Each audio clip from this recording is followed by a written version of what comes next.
샬롬 샬롬 샬롬 샬롬. 하나님 사랑합니다. 여러분 주 안에서 사랑합니다. 사무엘상 19장 1절에서 7절 말씀, 다윗을 돕는 손길들에 대해서 우리 함께 이 은혜를 나눕니다. 7절에 보면 요나단이 다윗을 불러 그 모든 일을 그에게 알리고 그를 사울에게로 인도하니 그가 사울 앞에 전과 같이 있었다라 이렇게 나와 있어요. 다윗이 고난을 받을 때 하나님께서 보내주신 많은 돕는 손길 가운데 가장 대표적인 사람이 요나단이라고 하는 사울왕의 아들이죠. 1절에 보면 사울왕은 다윗을 죽이라고 아들과 시내들에게 명령을 내립니다. 교묘하게 하던 방법이 통하지 않자 이제는 아예 공개적으로 다윗을 제거하기로 작정을 합니다. 아마도 사울왕은 자기 아들 요나단이 다윗과 가장 친밀한 우정을 나누는 친구 사이라는 것을 알고 있었음에도 불구하고 그의 아들에게조차 친구를 죽이라고 명령을 내리죠. 사실 사울왕이 다윗을 죽이려고 한 것은 이번이 처음이 아닙니다. 블레셋 전투에서 승리한 이후 여인들의 칭송 이후 다윗은 만만이로다.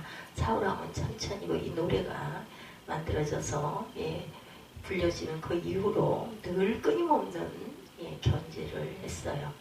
사울왕이 다윗을 죽이려고 끊임없이 견제를 받기도 했던 다윗. 남은 것이 나라 밖에 무엇이냐 하는 원치 않은 경쟁 심리에 시달려야 했습니다. 결국 다윗은 만찬에 초대를 받아 수금으로 연주하다 두 번이나 사울왕이 던진 창을 피해야 했죠. 심지어는 자기 딸을 아내로 주어서 사위를 삼는 일도 축복의 기회가 아니라 음모의 수단으로 삼게 이릅니다. 내가 딸을 그에게 주어서 그에게 올무가 되게 하고 18장 21절에 보면 이렇게 증거가 되어 있습니다. 다윗을 사위로 삼는 조건으로 사울왕은 그에게 거역할 수 없는 명령을 내리고 있죠. 그것은 패백 대신에 블레셋 사람 양피 100개를 베어가지고 오라는 것입니다. 이는 사울의 생각에 혼자서 블레셋 사람과 싸우다가 죽기를 바란 거죠.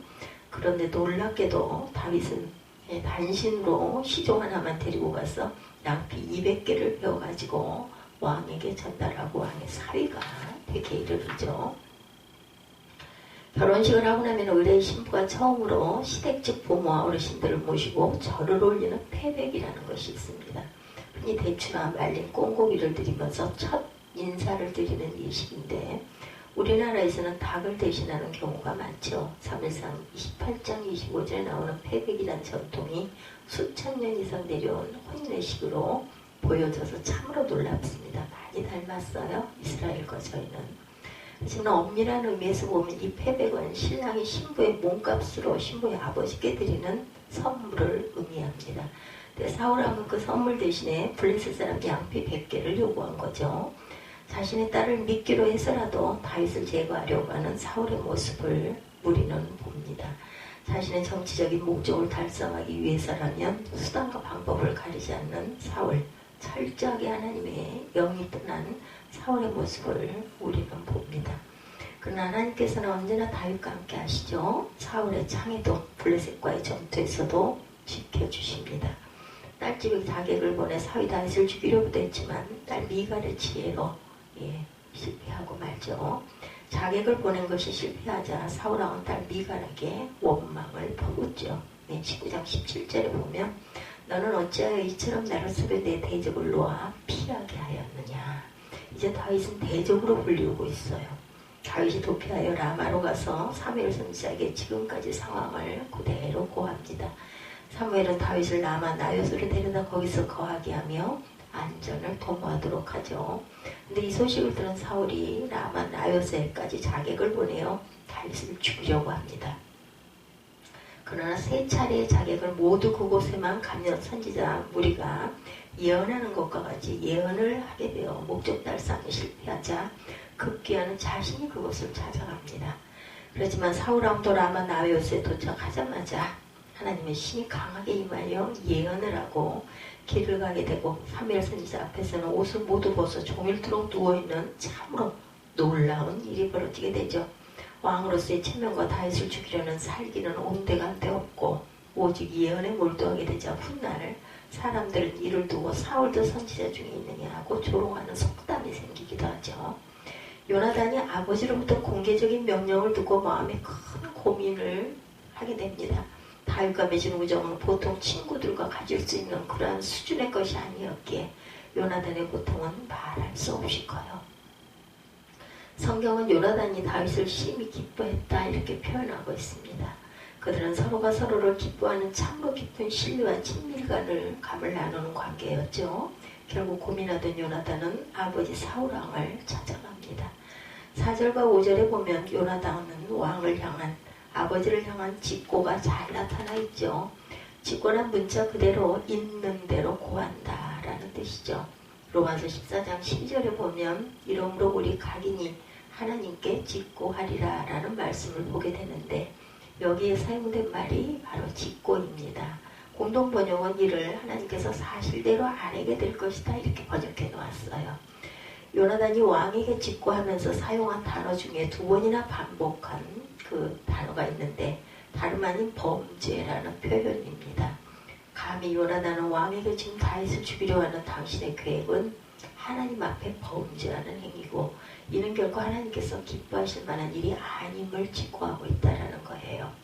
이쯤 되면 요나단은 정말 목숨을 걸고 왕에게 나아가 직고의 사람이 된 거예요.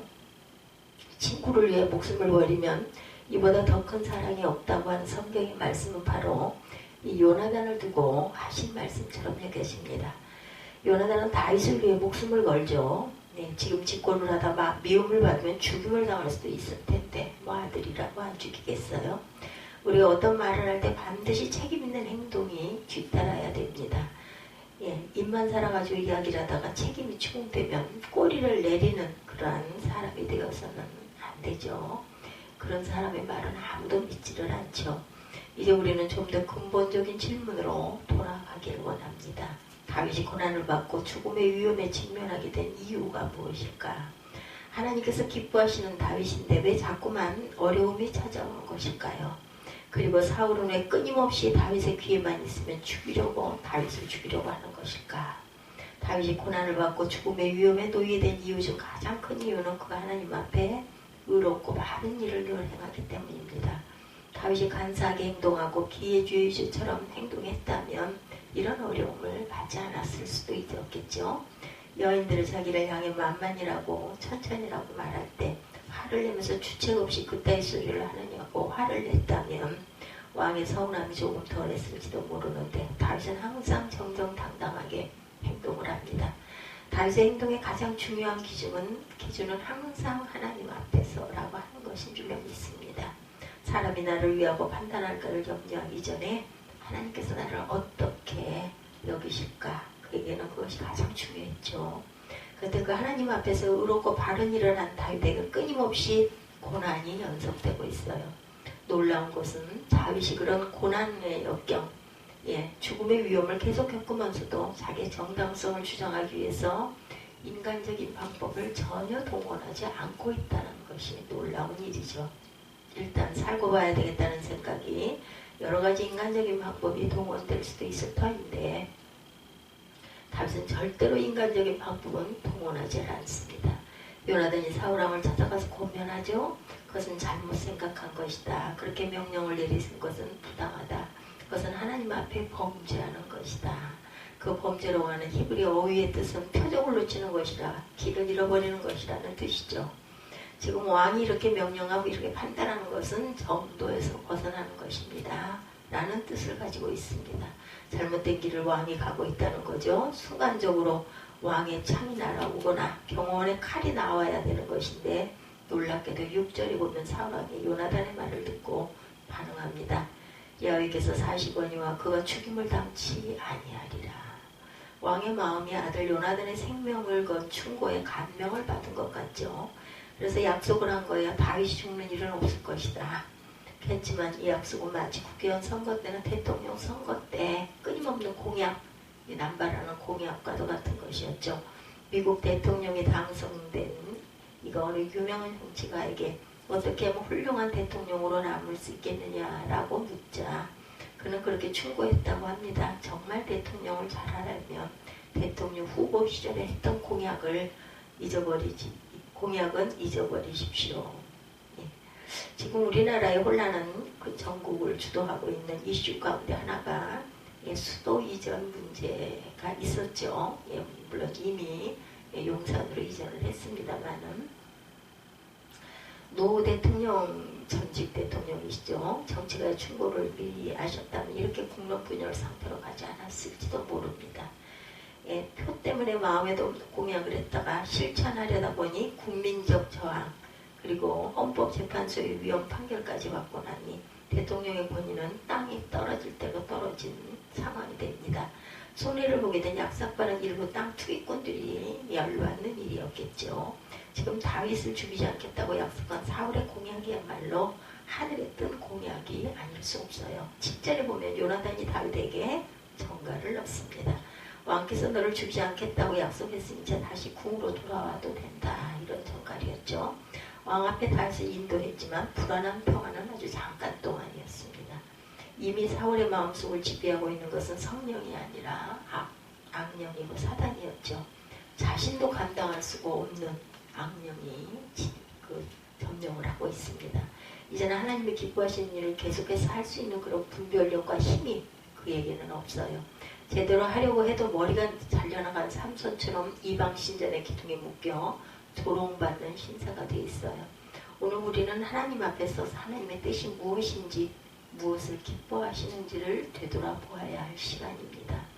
우리가 몰라서 소중했던 지난 한 해를 허송세월한 것은 아니겠죠. 한 해만 더 기회를 주옵소서 간청하는 농부처럼 우리의 심정이 절박해야 합니다. 끊임없이 고난을 받는 다윗을 바라보십시다. 그 하나님 앞에 바르게 살면 살수록 그에게는 고난은 더욱 크게 다가옵니다. 하나님의 영이 가득하면 가득할수록 악령이 붙잡힌 사울의 도전은 점점 더 심해져 가기만 합니다. 하나님의 공의로 정직하게 살기에 다윗처럼 고난을 받는다면 차라리 적당하게 살아가는 것이 낫지 않을까 고민이 될 정도죠. 그러나 우리는 이제 새로운 시각으로 다윗의 고난을 보아야 할 줄로 믿습니다. 사순절 시작이죠. 지금 다윗의 고난이라고 하는 것은 하나님의 보속 살아가는 관점에서 볼 때 대단히 중요한 의미를 가지고 있습니다. 예수 그리스도께서 이 땅에 오셔서 수많은 사람들에게 병을 고치시고 천국의 복음을 전하시고 가르치셨지만 그들은 결국 예수님을 십자가에 달려 돌아가시겠어요. 은혜를 입었던 그 손으로 예수님을 십자가에 못 박으려고 흔들었고 주님을 바라보면서 호산나를 외쳤던 그 입으로 예수를 십자가에 못 박으라고 외쳤죠.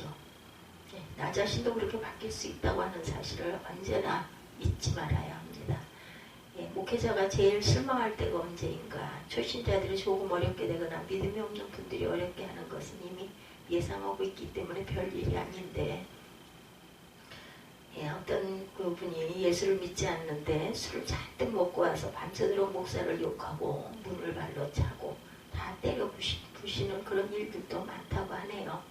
욕을 먹고 멱살을 잡히고 시달려서도 다음날 아침에는 아무 일도 없었던 것처럼 그 남편의 이야기를 집사님에게 절대로 이야기하지 않았다고 하시네요.